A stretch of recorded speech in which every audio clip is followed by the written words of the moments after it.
This video will help you concentrate on your writing in unpredictable times. We've got 5 tips for you to try. If you haven't met us before, I'm Beck, this is Chris, we're from Prolifico, and we help writers focus and finish their projects. If you like this video, please like, comment, and recommend it to other writers who you think might benefit from it. Now, before I get started with the tips, I'm just going to start by acknowledging this moment in time, which is it's worrying and unpredictable for many of us. If you find you can't write at the moment, or you can't write as much as you normally do, please give yourself a break. You need to attend to what matters most, so don't feel guilty about not writing. However, if you do want to write, if you find it brings you comfort and routine, or you might need to write, you've got a project that you have to work on that just can't slip, some of these tips are going to help you focus at the moment. So whatever distractions you have, the best way to deal with them is to not fight them. Don't ignore them. You need to notice them and manage how you respond to them. And that's really what the focus of this video is going to be about. So, tip number 1 is to keep a distraction diary. If you don't know what your distractions are, if you don't know how you get interrupted during your day, you're going to struggle to manage. Them. So this is a simple tip. It's just simply to notice what pulls you away from your writing during the day. Keep a distraction diary in whatever way that suits you and your life. Observe the distractions that you face, both from the inside and from the outside. From the inside, we're talking about the anxieties that you may well understandably face during the day, the kind of worries that you have, self-doubt, procrastination, those kind of things. And from the outside, these are distractions that are more tangible. So there are, whether you get interrupted, notifications from your phone, these kind of things. So note all these kind of distractions down that you face, and importantly, observe them, note them down, but don't judge. This isn't a time to feel guilty about being distracted. It's about noticing them in a way that we often say, as a scientist would observe the observations in a lab. Tip number two is to practice obstacle thinking. Now you have your distraction diary, you know some of the things that take you away from your writing, you know some of these distractions.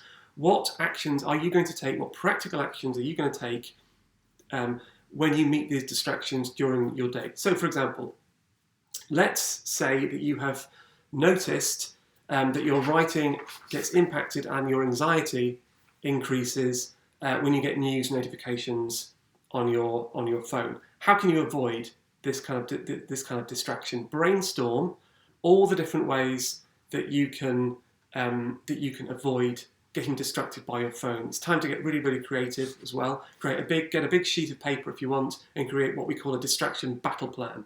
So, for example, could you switch off notifications? Could you switch on airplane mode? Could you just hide your phone if that is the kind of thing that you get distracted by? So, for example, when I did this exercise, I noticed that I always get distracted in the mornings by email and by news notifications because I use my phone as my alarm clock. So quite simply, I now don't use my phone as my alarm clock, and I just have an old school alarm clock alarm to wake me up in the mornings.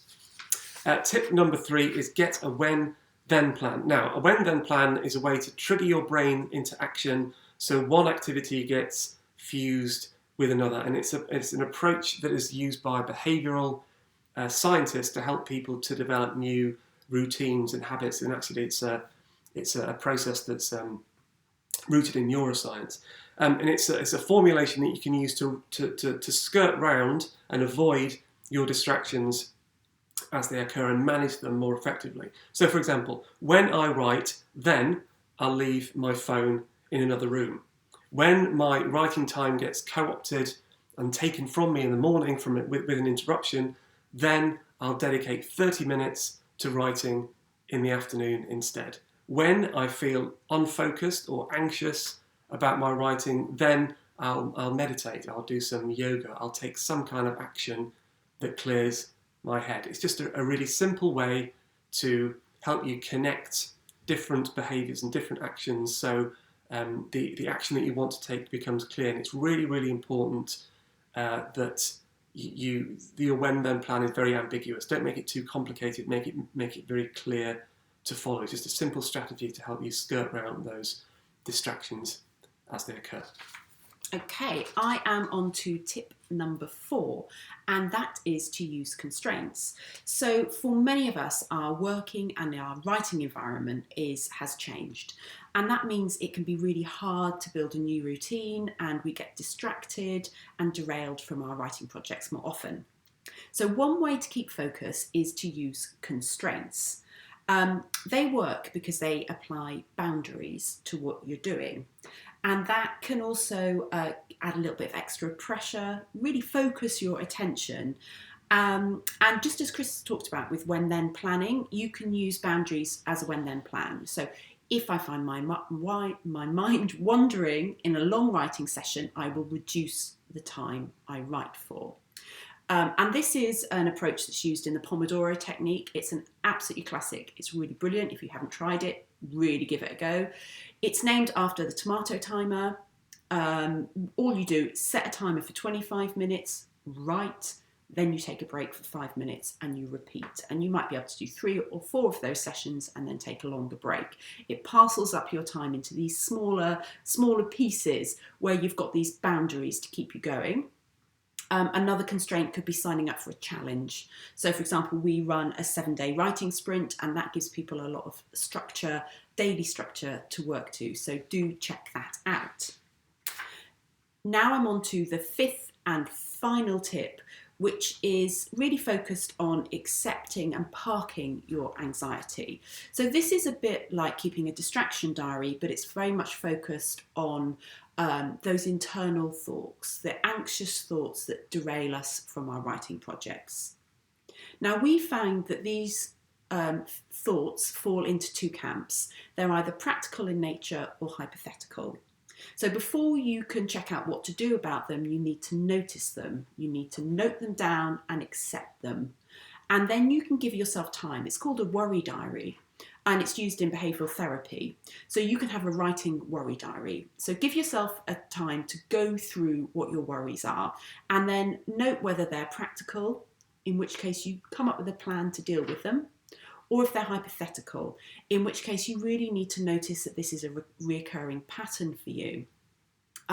And a lot of these thoughts can be used by writers for edit notes. So they're really grounded in reality. Even if you can't do something about them now, you might realise that you need to go off and do some more research, that you need to edit something, that you need to interview somebody, and that will help your writing in the future. You just can't do anything about it now, so don't worry about it now. So in summary, too many writers spend too long feeling guilty that they should be writing. These are very troubling times, as Beck said at the beginning, and if your distractions and commitments are such that you can't write, accept this and don't feel bad. But if you want to write, or if you have to get something done, try managing how you respond to your distractions and to your interruptions. It's all about how you react to them, because writing in this rather crazy world can actually offer quite a lot of comfort and calm. So if you found this video helpful, please remember to share it with other writing friends and colleagues. You can find out a lot more about what we do on our website, prolifico.com. There we also have a blog with lots and lots of free resources and really great writing tips for you to try out. And if you join our newsletter, you'll also get a free kickstart guide to starting your writing routine in 10 minutes, which is a really great guide for people that want to start writing more regularly. So that's it from us today. Thank you so much for watching. Again, remember to share if you can. Keep safe, keep well, and we will see you soon.